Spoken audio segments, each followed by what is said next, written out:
ഇന്നത്തെ പരിപാടി rambutan air layering ആണ്. ഇതാണ് നമ്മളെ മദർ പ്ലാന്റ്. നമ്മൾ ആവശ്യമുള്ള സാധനം ഇതൊക്കെയാണ്. അപ്പം നമ്മളിതാ ഈ ഒരു പ്ലാന്റിൻ്റെ ഒരു കമ്പ് സെലക്ട് ചെയ്തിട്ടുണ്ട്.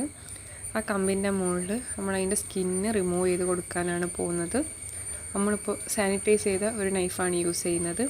അത് വെച്ചിട്ട് നമ്മൾ അതിലെ സ്കിന്ന് പീൽ ചെയ്യാണ്. അത് കഴിഞ്ഞിട്ട് നമ്മളിതാ എടുത്ത് വെച്ചിട്ട് ചകിരിച്ചോറിൻ്റെയും ചാണകപ്പൊടിൻ്റെയും മിക്സ് കുറച്ച് വെള്ളം കൂടിയും കൂട്ടിയിട്ട് നമ്മൾ ഈ ഒരു പ്ലാന്റിൻ്റെ മുകളിൽ വെച്ച് കെട്ടി കൊടുക്കാൻ പോവാണ്. വെക്കുമ്പോൾ ഒന്ന് ഷേപ്പായിട്ട് ഒന്ന് ടൈറ്റ് ചെയ്ത് വെക്കാനായിട്ട് ശ്രദ്ധിക്കുക. അപ്പോൾ നമ്മളിതാ ഈ ഒരു മിക്സ് ഈ ഒരു റംബൂട്ടാൻ പ്ലാന്റിൻ്റെ മുകളിൽ വെച്ച് കെട്ടാൻ പോവാണ്. ആദ്യം നമ്മൾ വെച്ചിട്ടൊന്ന് ടൈറ്റ് ചെയ്യണം.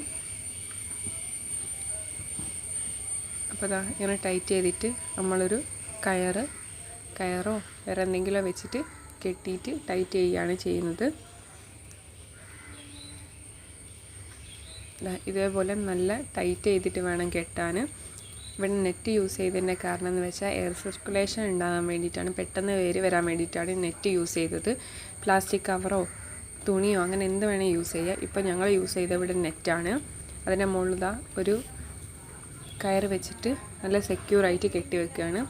ഇതൊരു 45 ദിവസം കഴിഞ്ഞിട്ട് നമുക്ക് നോക്കാം.